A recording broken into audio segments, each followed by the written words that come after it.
and women in the armed forces of the United Nations, we present one of America's top spine tinglers, a radio rebroadcast of a program dedicated to the mysterious, the unusual, and sometimes the supernatural.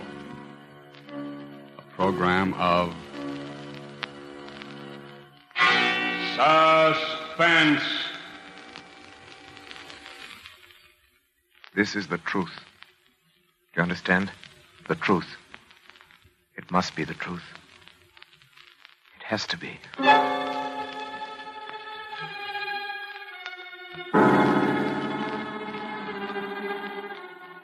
I, Robert Winsley Graham, a doctor and psychiatrist by profession, do hereby of my own free will and volition, albeit with deepest regret, make the following full and complete statement relative to that all but unbelievable series of events which has brought such disaster and misfortune to my house, particularly to my poor wife, Isabel.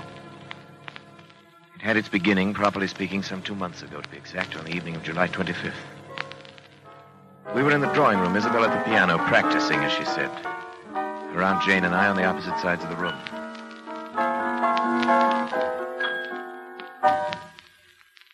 Isabel, what's the matter? I don't know. I can't seem to keep my mind on anything anymore, even my music. Nerves. Nerves. Isabel. Yes, Robert? I don't wish to distress you, but it's been going on for quite a little while now. It's not getting any better. I know. Let's not discuss it, shall we? You should let me prescribe treatment for you. I could prescribe something for her. You can do remarkable things now with just the common old drugs under proper control. Drugs. It's not drugs that she needs. It's to get out of this house for a while. It's to get back to the concert stage where she belongs. It's work. Aunt Jane, please. I'm sorry. I don't believe in beating around the bush. You're an artist. You've got talent. There's no sense in your trying to subordinate yourself to somebody else. Aunt Jane, that's enough. I'm not subordinating myself to anyone. Really, Aunt Jane, you mustn't interfere, you know. Robert doesn't want me to go back on the stage. Darling, it isn't that I don't want you to go back. I'm proud of you. You know that. It's only because I know that going back to a professional career in your present mental condition would be terribly harmful. I know, Robert.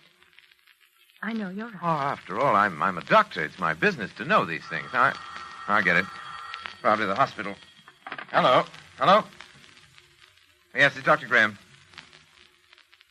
Oh, yes. It's for... Who? Huh. Well, when would you like to see me? All right. Fine. No, no trouble at all. Very well, I'll be expecting you. Goodbye. Isabel, good heavens. What do you suppose that was? Who? Roger Holcomb. Do you remember the case? Roger Holcomb? I remember it. Of course you do. The fellow was brought back from the dead, as the newspapers put it, about a year ago. Oh, yes. Yeah, he really was dead for 4 full minutes, as far as medical science was concerned. Then Bates brought him around. It was 9 days' wonder at the time. Well, what does he want to see you I about? don't know. Something to do with his experience, obviously. He was in a terribly agitated state. Poor fellow had been walking up and down in front of the house for an hour trying to get up courage to ring the bell. Finally phoned from the corner drugstore. Why, the poor man. Why in the world should he do that? Anxiety neurosis. They hounded him, in the most shocking way. Got out of the hospital. Preachers and spiritualists, movie agents, just plain fakers. People trying to find out if he remembered anything of the 4 minutes. He's supposed to be dead. People just trying to exploit him. Oh, must be Holcomb now. Take him into the office.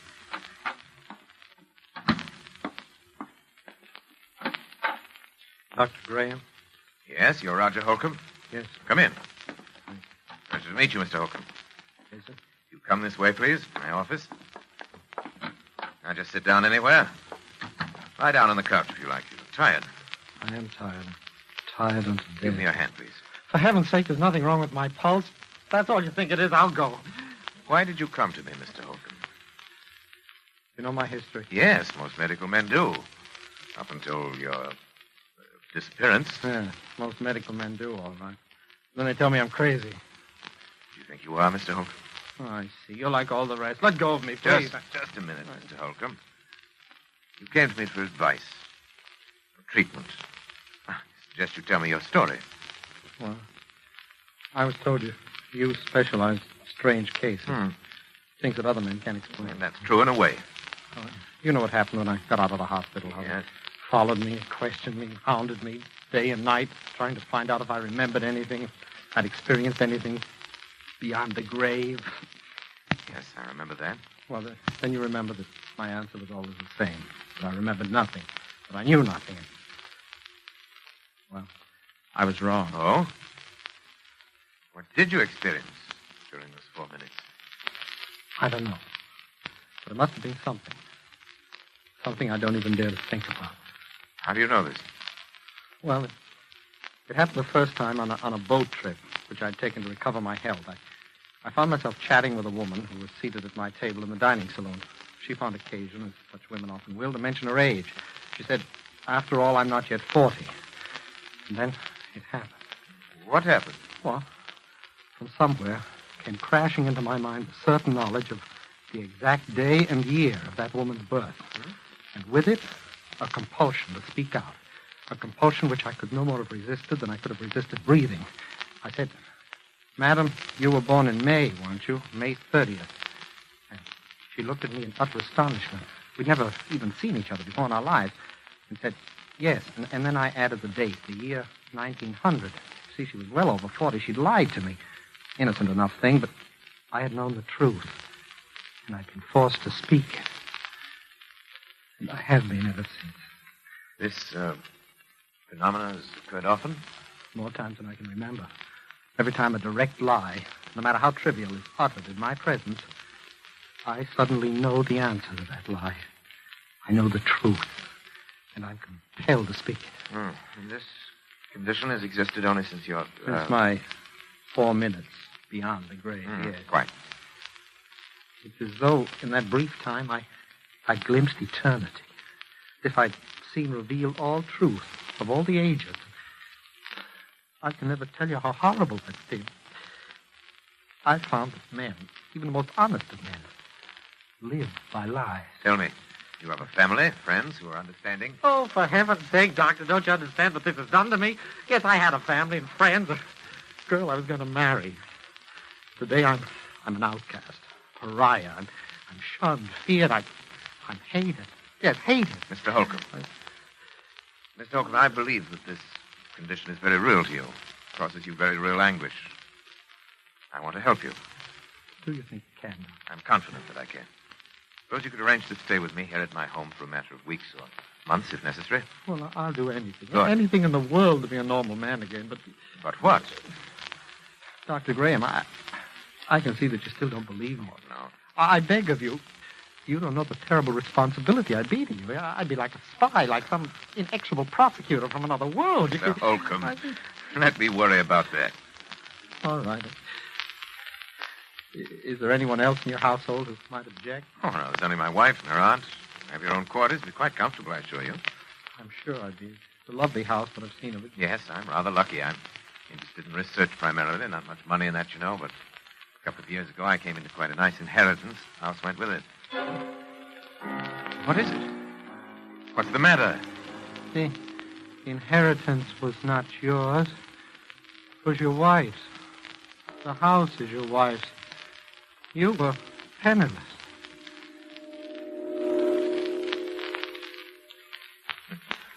Oh, that's true. I don't know why I lied to you. Pride, I suppose. I'm sorry. I told you I couldn't help it. No. I'll go now. Please. Mr. Holcomb, my fault is a small matter. But you see now that I want to help you.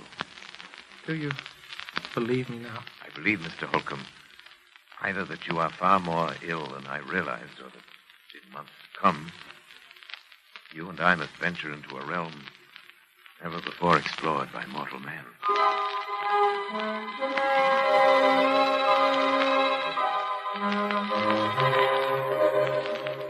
It was utterly fantastic, and yet it was true. I checked the facts again and again. He could not possibly have known, and yet he knew. Could you imagine what this meant to a man of science? If I could fathom the depths of Roger Holcomb's mind, I could make a contribution to the body of scientific knowledge absolutely without parallel in modern times. I'd be more famous than Pasteur or Ehrlich. There remained the problem of Isabel, I was aware of the danger, of course. I was acutely aware of the peculiarly delicate balance of her mind at that time.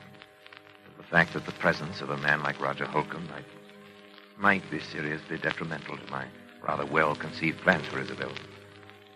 I believed I could control the situation. I determined to proceed. Actually, Holcomb's presence made itself felt almost immediately. The first incident came after he'd been with us.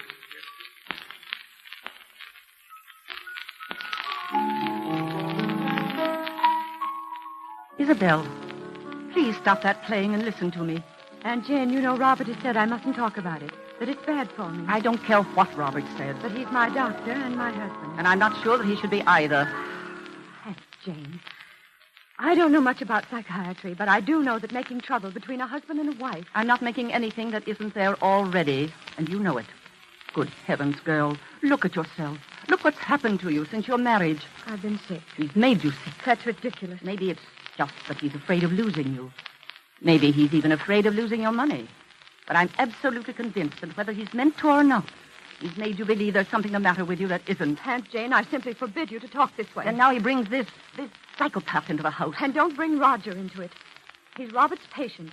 It's Robert's work, and it's none of our business. What about your own work? It doesn't matter. Doesn't matter? Aunt Jane, you simply don't understand. Robert is my husband. I trust him and I love him. Nothing can ever come between us. I'd destroy anything. I'd kill anyone who tried. Isabel, do something before it's too late. Do what? Get away. Leave him. Divorce him. Anything. Oh, I hope we're not interrupting. Of course not, darling. Hello, Roger. Hello, Isabel.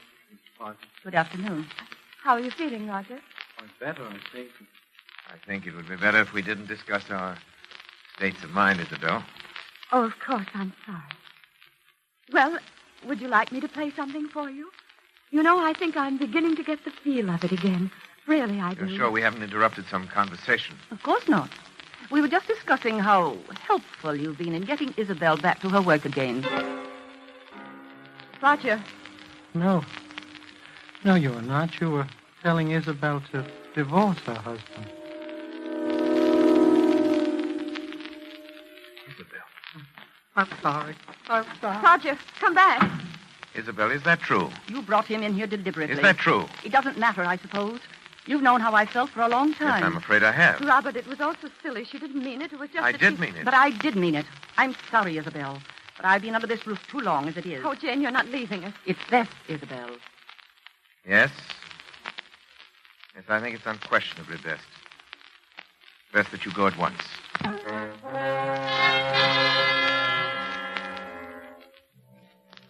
She left us, of course. I'd always believed that Jane exercised an unfortunate influence over Isabel. I did not dream it had reached such a point as this. Yet this incident gave me my first insight into the relationship which was destined to develop between Isabel, Roger, and myself. The first and most obvious result was that within a matter of weeks, Isabel was to lose every friend she had. We became further estranged as each day passed. It was difficult to speak of even the most casual things with this strangely terrifying specter of truth, always at our elbow. The situation reached its inevitable climax the evening that Leopold Serinsky, the famous conductor of the Los Angeles Symphony, was to call on Isabel with a view to resumption of her professional career under his auspices. I gave a great deal of thought to that evening. It had to be handled with a great... Robert, you will help me, won't you? Of course I will, darling. I don't know whether you realize how important it is to me. I have nothing but the music now. I've been working so hard. Playing sometimes half the night Yes. while you were asleep. I've heard you. Sometimes it seems that the piano's all that's helping me to keep my sanity. My darling, I want you to let me prescribe something for you. Time we face this thing, your trouble, I mean. Robert, does he have to have dinner with us tonight? Roger, Isabel, you know how I stand on that. Oh, yes, but just Now, this one.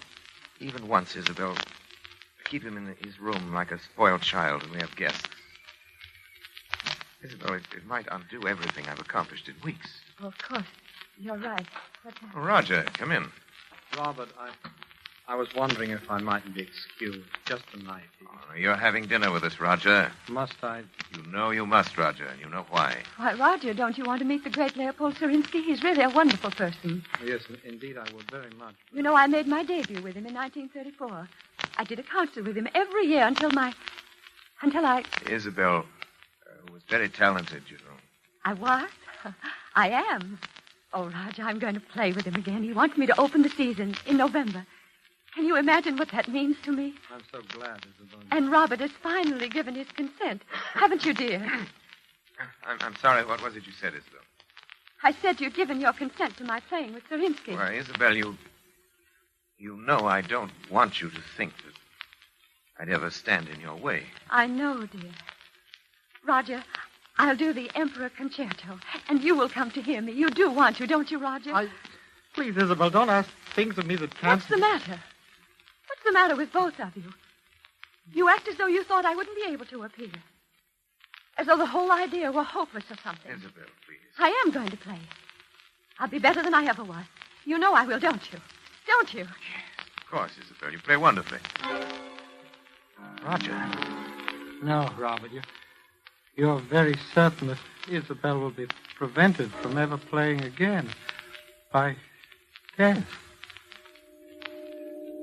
Death? Oh, Isabel, forgive me, please.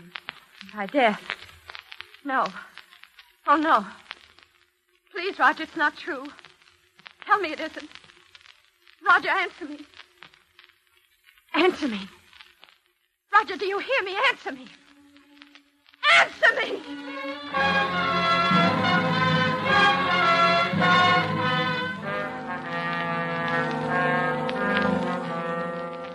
When Surinsky arrived, I told him it'd be quite impossible for Isabel to leave her room. The concert was canceled, and indeed, to my knowledge, she's never touched the piano since that day. By now, to even the most casual observer, it must appear only natural that Isabel had every motive for a desperate, almost paranoid hatred of Roger Holcomb. This much was clear to me. The rest, not yet. But one thing, from any point of view, was certain. I had to keep Roger and Isabel apart. Perhaps what I feared was indeed inevitable. I honestly did not think it so at the time. As a precautionary measure, however, I prescribed a drug for Isabel, which she at last consented to take. I gave her her own supply. She administered it to herself, as I had directed.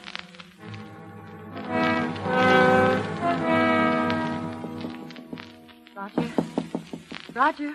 Yeah? It's Isabel. What do you want? Let me in, please. No. Please, it's terribly important. Robert said that I know. But he said it would be all right this time. You sure? Yes. Yes, please. All right. Now, what do you want? I want to talk to you, that's all. What about that's so important? Roger, why don't you ever leave your room anymore? Can't you guess? Do you think I hate you? Isabel, I don't know what to think anymore. You do, don't you? I warned him. I told him it would happen. Now I'm going mad up here, thinking of the anguish I've caused you. But, Roger, I don't. You must believe me. I know what it's been like for you having me here, Isabel. Roger, you see, for the first time in my life, I think my husband is wrong about something. Wrong? Yes. Don't you see? He's been worried about both of us. And so this distrust has grown up between us. Well, I don't distrust you, Isabel. You've been more wonderful to me than I But say. you're afraid of me. And that amounts to the same thing. And it's bad. For the both of us. It's hurting both of us. Well, I've often felt I wanted to talk to you, to beg your pardon. Oh, you don't have to do that. We're both sick. But I think if we saw each other sometimes, if we talked the whole thing out, it would help us both. Well, does Robert think so, too? No. Then he didn't tell you it was all right to see me. No. I lied to you. You what? I lied to you. You lied to me. And it didn't happen. Isabel, don't you see? I am getting well. It didn't happen. I know. I don't think it does happen anymore. Except with Robert. With Robert? What makes you think I don't know. Something about the way he acts. The way he is. Oh, but Isabel, he is curing me. Then perhaps you shouldn't have come No, up with... no, don't you understand? We must see each other. We must talk. No, listen. Isabel. Robert, something's happened that I must tell you Please, about. you're completely overwrought. Oh, but Robert, if I you must want me- insist. Isabel, why did you do this? I'm You have to sorry. have a sedative right away. Isabel, get the bottle from your room. Mine? Yes, please, hurry. All right. Robert, she lied to me. Yes, I know. But, Roger, I must absolutely forbid you to talk now. You must trust me. All right, but later I want to have a long talk with you. Of course She we lied. shall. Here it is. I brought my hypodermic, too. I'm glad you did. The other one's mislaid somewhere. Will you give it to him, please? I? Yes, I'm sorry, but this has upset me rather badly. My hands are shaking.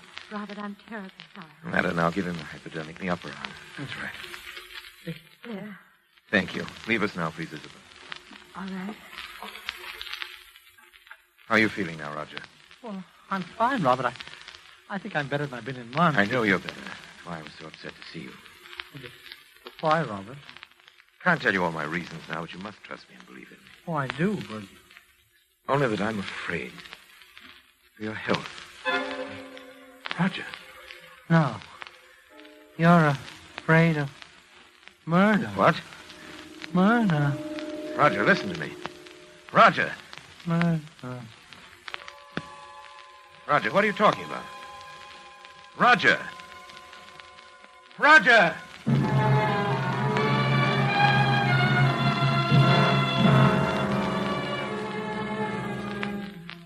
It was clear to me now. I knew I must take immediate action. I knew that the most terrible consequences might result if Isabel were alone with Roger, even for a moment.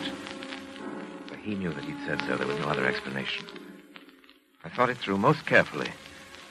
And yet no plans are perfect. No man is infallible.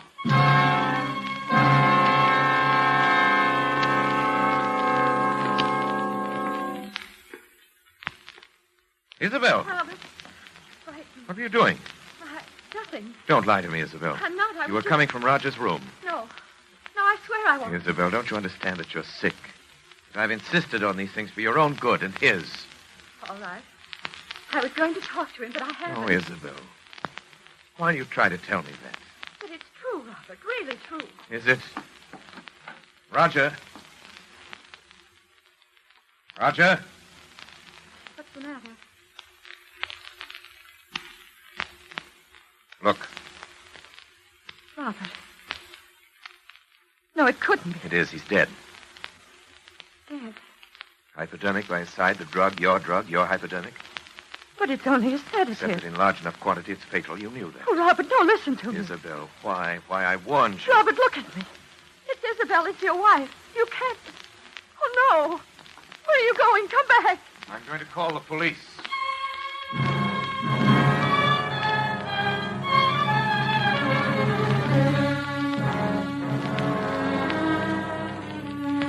It was perhaps the most terrible decision a man ever had to make, even though it did come not as a shock to me, even from my point of view as a scientist. It was terrible enough. Yet it had to be done, and I had done it. I did not speak to her as we waited, and she made no further attempt to appeal to me. She seemed utterly stupefied, perhaps as a result of the drugs she'd herself been taking. Perhaps because she suddenly realized she was hopelessly trapped. Police arrived, I told the story with as little emotion. Yes, there are fingerprints all right on both the bottle and Those the would be hypodermic. my wife's, of course. They both belong to her. Is that true, Mrs. Graham? Yes. Dr. Graham, do I understand then that you are formally charging your wife with the murder of Roger Holcomb? Well, you could hardly expect me to do that, could you, Inspector? I'm simply telling you the facts. Yes, but you said she hated Holcomb, and you knew it. My wife has been mentally ill for some time. There are many people who can testify to that. You plead insanity, of course. Dr. Graham, I can't tell you how sorry I am, but the things you have told me add up to only one thing, as you yourself obviously recognize. Yes. Your wife, Isabel Graham, murdered Roger Holcomb. What did you say? I said your wife, Isabel Graham, murdered Roger Holcomb. No. I murdered him.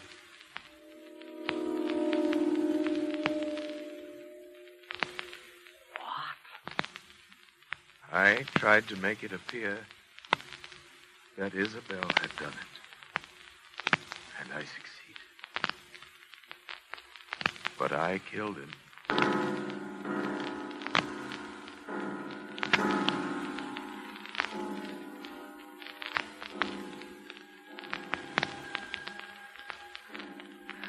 No plans are perfect. No man is infallible. Yes, I killed Roger Holcomb. And he himself revealed the truth. I'd planned to dispose of Isabel for many months. I'd never loved her. I'd loved only science. I wanted her money, and Holcomb found it out. That was the risk I ran. Did any chance lie in his presence, either by Isabel or myself, bring out the truth? And it did. I had no alternative once he'd discovered that but to kill him. It's easy enough to throw the blame on Isabel. I had not counted on that terrible compulsion for the truth. That strange affliction of Roger Holcomb's. Its power over me. Did it transfer itself at his death to me? Or was it conscience? It's a pity that it had to end this way. It was a fascinating case.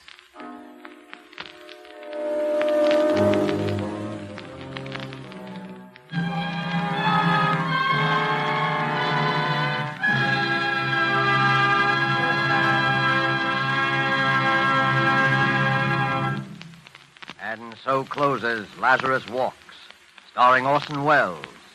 Tonight's tale of Suspense.